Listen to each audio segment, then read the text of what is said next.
نبی کریم صلی اللہ علیہ وآلہ وسلم کے وصال با کمال کے بعد حضرت علی کرم اللہ وجہ الکریم کی موجودگی میں حضرت علی علیہ السلام کو خلیفہ کیوں نہ چنا گیا، اور پہلے تینوں خلیفہ کس طرح سے منتخب ہوئے، اور ان تینوں خلفۂ راشدین نے اپنے اپنے دور کے اختتام پر حضرت علی علیہ السلام کو خلیفہ نامزد کیوں نہ کیا۔ دیکھا جائے تو بہت سی ایسی وجوہات اور حوالے موجود تھے جن کی بنا پر حضرت علی علیہ السلام کو نبی کریم صلی اللہ علیہ وآلہ وسلم کے بعد اسلام کا خلیفہ بنایا جا سکتا تھا، جیسا کہ حضرت علی کرم اللہ وجہ الکریم نبی کریم صلی اللہ علیہ وآلہ وسلم کے بعد اہل بیت اطہار کے سربراہ تھے، اور نبی کریم صلی اللہ علیہ وآلہ وسلم نے بے شمار مقامات پر حضرت علی رضی اللہ تعالی عنہ کو اپنا حامی اور اپنا بھائی قرار دیا، اور حقیقی طور پر بھی حضرت علی رضی اللہ تعالی عنہ نبی کریم صلی اللہ علیہ وآلہ وسلم کے سگے چچا حضرت ابو طالب کے بیٹے تھے،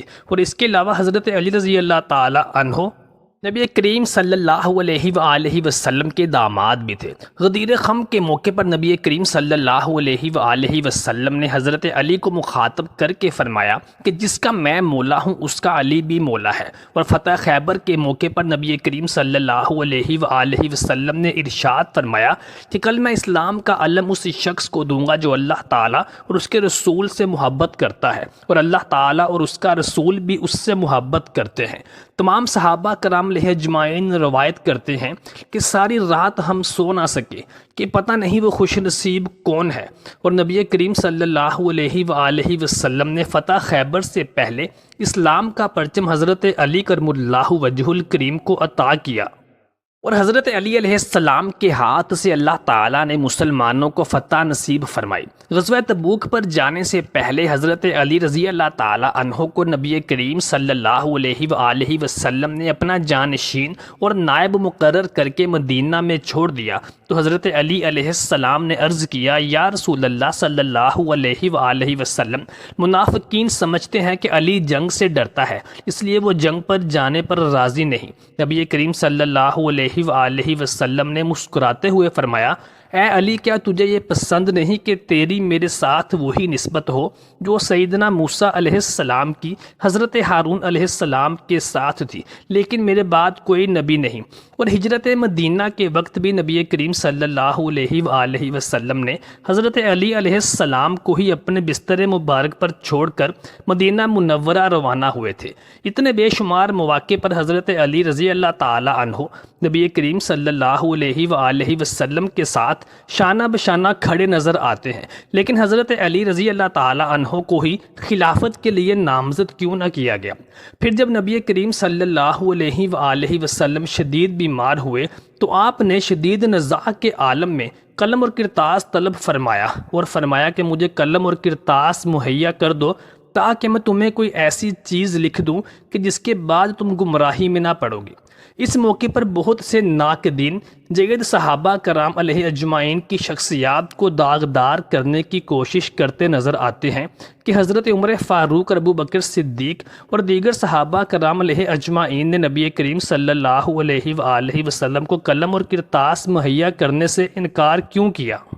کیا ایسا صرف اس لیے کیا گیا کہ یہ جانتے تھے کہ نبی کریم صلی اللہ علیہ وآلہ وسلم حضرت علی رضی اللہ تعالیٰ عنہ کے لیے خلافت مختص کر دیں گے، یا اس لیے انہوں نے قلم اور کرتاس مہیا نہ کیا؟ امام طبری اس کے بارے میں فرماتے ہیں کہ صحابہ کرام علیہ اجمعین نے نبی کریم صلی اللہ علیہ وآلہ وسلم کو قلم اور کرتاس اس لیے مہیا نہ کیا کہ نبی کریم صلی اللہ علیہ وآلہ وسلم نزاع کے عالم میں شدید تکلیف اور مشقت اور اذیت میں تھے، چنانچہ صحابہ کرام نے آپ صلی اللہ علیہ وآلہ وسلم کو مزید اذیت اور تکلیف اور مشقت سے بچانے کے لیے قلم اور کرتاس مہیا نہ کیا۔ اور امام ابن راضی فرماتے ہیں کہ اس واقعہ کے بعد نبی کریم صلی اللہ علیہ وآلہ وسلم صحت یاب ہوئے اور 5 سے 6 دن تک باقید حیات رہے، اور آپ صلی اللہ علیہ وآلہ وسلم نے بے شمار اجتماعات سے خطاب کیا، اور آپ صلی اللہ علیہ وآلہ وسلم کو اپنے اہل خانہ کے ساتھ خلوت بھی میسر آئی،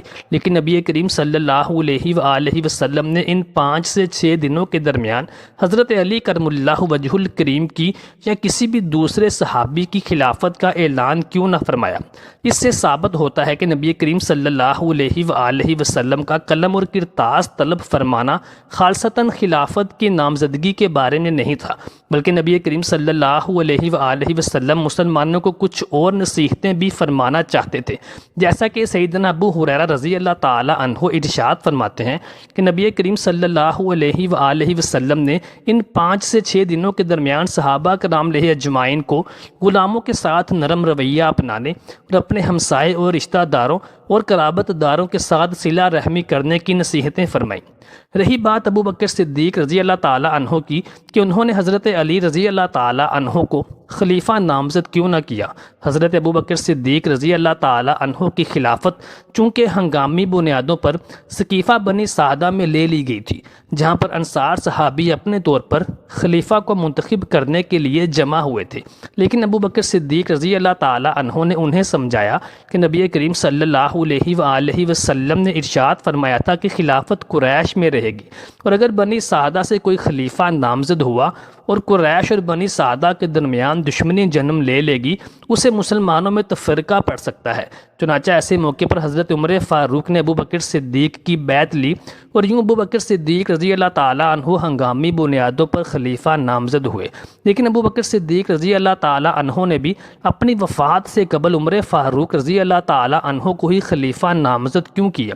امام احمد رضا خان فرماتے ہیں کہ ابو بکر صدیق رضی اللہ تعالی عنہ نے اپنے دور خلافت میں یہ تجربہ کر لیا تھا کہ عمر فاروق رضی اللہ تعالی عنہ سے بہتر انداز میں کوئی بھی خلافت کا بار گراں اپنے کاندھوں پر نہیں اٹھا سکے گا، چنانچہ انہوں نے عمر فاروق رضی اللہ تعالی عنہ سے پوچھے بغیر اور ان کی رضامندی اور ان کی مرضی کے خلاف انہیں خلیفہ نامزد کر دیا، جبکہ عمر فاروق رضی اللہ تعالی عنہ نے اپنی وفات سے پہلے وصیت فرمائی تھی۔ جب ان سے پوچھا گیا کہ آپ کس کو خلیفہ نامزد کریں گے تو عمر فاروق رضی اللہ تعالی عنہ نے 6 افراد کے نام بتائے اور کہا کہ یہ 6 افراد وہ ہیں جن سے نبی کریم صلی اللہ علیہ وآلہ وسلم اپنی وفات تک راضی رہے تھے، اور میں تمہیں نصیحت کرتا ہوں کہ ان 6 میں سے کسی ایک کو اپنا خلیفہ چن لینا، اور یاد رکھنا کہ جب تم ان 6 میں سے کسی ایک کو اپنا خلیفہ چن لو گے تو تمہارے خلاف ایک جماعت اٹھ کھڑی ہوگی جو کہ منافقین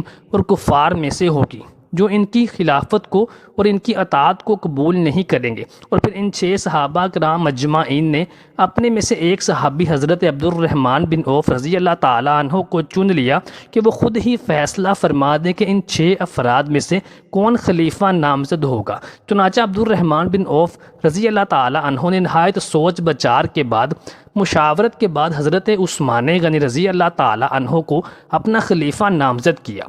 سیدنا عثمان غنی رضی اللہ تعالی عنہ چونکہ بیماری کی یا طبعی موت وفات نہیں پائے بلکہ انہیں ناحق شہید کیا گیا، اس لیے ان کو وصیت کرنے کا یا اپنا نائب چننے کا اعلان کرنے کا یا نامزد کرنے کا موقع نہ ملا۔ چنانچہ عثمان غنی رضی اللہ تعالی عنہ کی شہادت کے بعد صحابہ کرام علیہ اجمعین حضرت علی کرم اللہ وجہ الکریم رضی اللہ تعالی عنہ کو اپنا خلیفہ چنا۔ حضرت علی رضی اللہ تعالی عنہ نے پہلے تو اس خلافت کی ذمہ داری اٹھانے کی بجائے سیدنا سعد بن ابی وقاص رضی اللہ تعالی عنہ کا نام نامزد فرمایا، لیکن جب سعد بن ابی وقاص رضی اللہ تعالی عنہ نے بھی اس بار گراں کو اٹھانے سے انکار کیا تو پھر حضرت علی علیہ السلام نے امت مسلمہ کو مزید فتنوں اور شورشوں اور آزمائشوں سے بچانے کے لیے خلافت کا بوجھ اپنے کاندھوں پر اٹھایا، اور یوں سیدنا علی علیہ السلام اس اسلامی سلطنت اور ریاست کے چوتھے خلیفہ راشد کے طور پر سامنے آئے۔ حضرت علی علیہ السلام نے تینوں خلفۂ راشدین کے ادوار میں کبھی بھی کسی قسم کی ایسی سرگرمی نہ دکھائی، نہ اپنے کسی قول سے اور نہ کبھی اپنے فعل سے کبھی ایسا ظاہر ہونے دیا کہ انہیں خلافت کے لیے کیوں نہ چنا گیا، بلکہ حضرت علی کرم اللہ وجہ الکریم ان تینوں خلفائے راشدین کے شانہ بشانہ ہمیشہ ان کی خلافت کو مضبوط کرنے کے لیے ساتھ کھڑے رہے اور انہیں اپنے نایاب اور قیمتی مشوروں سے بھی نوازتے رہے۔ اللہ تعالیٰ سے دعا ہے کہ اللہ تعالیٰ ہمیں حق سننے، حق کو سمجھنے اور اس پر عمل کرنے کی توفیق عطا فرمائے۔